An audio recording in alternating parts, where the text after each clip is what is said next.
ಹಂಗಂತ ಎಲ್ಲನೂ ಸಹಿಸ್ಕೊಂಡು ಕಣ್ಣೀರ್ನಂಗೆ ಕೈ ತೊಳಿಬೇಕೇನವ? ಸಂಸಾರದಾಗೆ ನಂದೀಶ್ವರನ್ಗಿದ್ದಷ್ಟು ತಾಳ್ಮೆ ಇರಬೇಕು. ಇವತ್ತಲ್ಲ ನಾಳೆ ಸರೋಯ್ತದೆ ಅಂತ ಅಲ್ಲೇ ಇದ್ದು ಕಾಯ್ಬೇಕು. ಯಾವತ್ತೂ ಸರಿನೇ ಹೋಗ್ಲಿಲ್ಲ ಅಂದ್ರೆ ಏನವ ಮಾಡೋದು? ಇವತ್ತಿದ್ದಂಗೆ ನಾಳೆ ಇರಕ್ಕಿಲ್ಲ. ಒಂದಲ್ಲ ಒಂದ್ ದಿವಸ ಸರೋಯ್ತದೆ.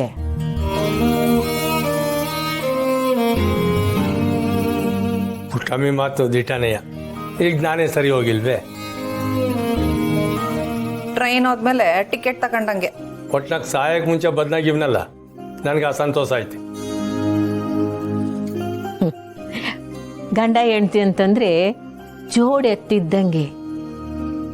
ಒಂದ್ ಎತ್ತು ನೀರ್ ಕಡೆ ವಾಲ್ದಾಗ ಇನ್ನೊಂದ್ ಎತ್ತು ಗಟ್ಟಿಯಾಗಿ ಬಿಗಿಯಾಗಿ ಹಿಡ್ಕೊಂಡು ನಿಂತ್ಕೊಂಡ್ರೆ ನೀರ್ ಕಡೆಗೆ ವಾಲಿದ ಎತ್ತುನುವೆ ಬಿಗಿಯಾಗಿ ನಿಂತ್ಕತ್ತದೆ. ನೀನ್ ಏನು ಚಿಂತೆ ಮಾಡಬೇಡ. ನಿನ್ನ ಸಂಸಾರದಾಗೆ ನೀನು ಗಟ್ಟಿಯಾಗಿ ನಿಂತ್ಕೋ, ಎಲ್ಲ ಸರೋಯ್ತದೆ. ನಿಮ್ಮ ಮಾತಿಂದ ನಂಗೆ ನಿಜವಾಗ್ಲೂ ಧೈರ್ಯ ಬಂತು ಪುಟ್ಟಕ್ಕ. ನಾವಿನ್ನು ಹೋಗಿ ಬರ್ತೀವಿ. ನಾವಿನ್ ಬರ್ತೀವಿ ಪುಟ್ಟಕ್ಕ.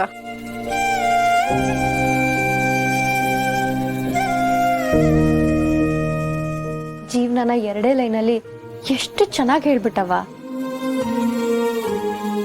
ಪುಟ್ಟಮ್ಮಿಗೆ ಅನುಭವ ಏನು ಕಮ್ಮಿನೇ, ಅದಕ್ಕೆ ಹಂಗೆ ಹೇಳಿದ್ದು.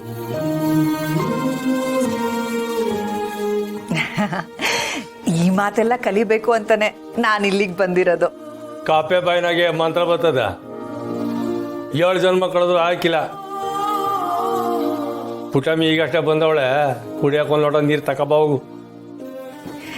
ತರ್ತೀನಿ ಪುಟ್ಟಕ್ಕ. ಪುಟ್ಟಮ್ಮಿ ದರ್ಶನ ಸಂದಕ್ಕಾಯ್ತಾ? ಹ್ಞೂ ಕಣಯ್ಯ, ಚಂದ ಕಾಯ್ತು.